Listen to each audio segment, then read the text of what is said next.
Hello, and welcome to another edition of Mindful Monday. Today, I'm going to do something a little bit different because I just came across this morning. I found on my phone, I had been creating journal entries when I was diagnosed with stage 3 colorectal cancer just over a year ago, right now. I found some entries on my phone that I was voice journaling my journey and my experience. And I found one that is dated June 8th of 2024. And I'm actually going to spend today's Mindful Monday and read it to you. And then I'll tell you why. So here's June 8th, 2024, 8:31 a.m. Not asking for help can be a lonely life to live. I was at dinner last night with some friends, and I had an individual walk up to me and ask how I was doing. I was diagnosed with cancer 3 weeks ago, but I have yet to make it public. Just this simple question caused me to create an internal story. How much do they know? Do they know that I am navigating this new diagnosis? How much do I tell them? Are they judging me right now? Has word traveled so quickly in this small town? What I realized quickly is that I was holding on to this as a secret.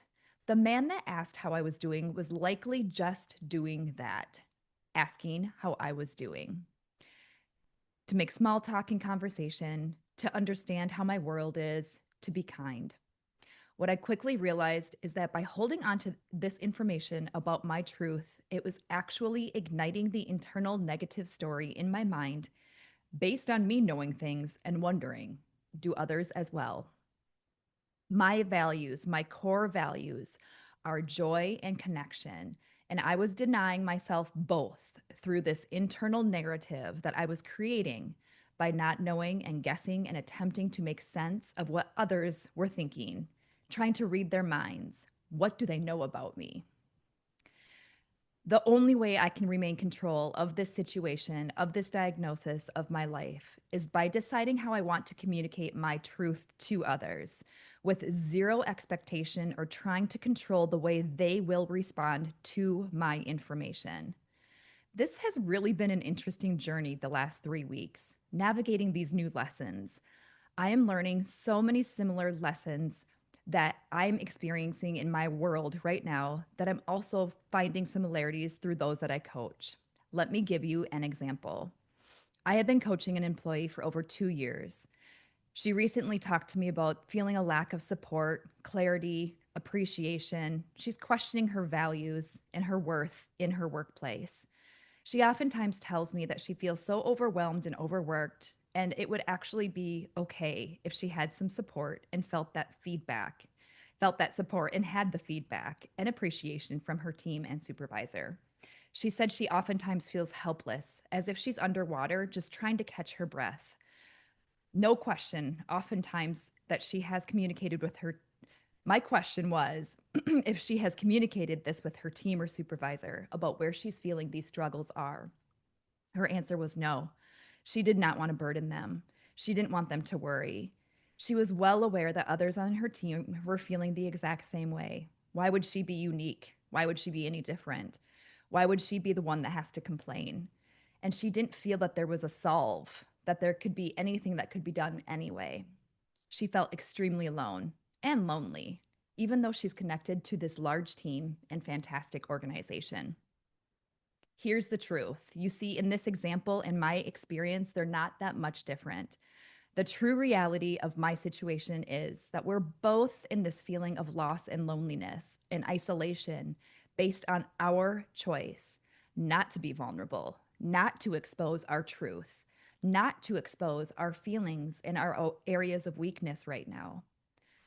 You see, I am a constant work in progress. I know the most strong, successful, impactful leaders I have ever met are the ones who expose their truth. They openly expose where they need support and they help and they look for help in others to navigate with them. They detach from attempting to control the way that others are going to respond and they look at the way that they are currently themselves responding to the situation. You see, this is a choice. In order to remain true to my values of joy and connection, I do have to be honest and transparent with myself and others. My expectations from them is absolutely zero, but the freedom through communication and transparency, allowing others in as I navigate this new diagnosis, is going to be part of my life from now moving forward. This is going to help me stay in control and stay at peace. How am I going to do this? One moment at a time, one step at a time. Let go and let God. Silence with truth denies you living with peace. Krista Ryan. I am sharing that with you. And I know that was a long one. So thank you for, if you made it this far, for bearing with me. I'm sharing that because that is so true for all of us. We are meant to navigate life together, no matter what we're going through, all the joys, all the sorrows, all the excitement, all the anger, all the sadness. It is a choice to navigate life together. And one of my greatest blessings and lessons learned is to continue to LOL, live out loud. So as you move forward this week, my question to you is, who can you reach out to? How can you connect with others? How can you avoid isolation island? How can you live out loud? Find a way, go connect with others, and please have a fantastic week.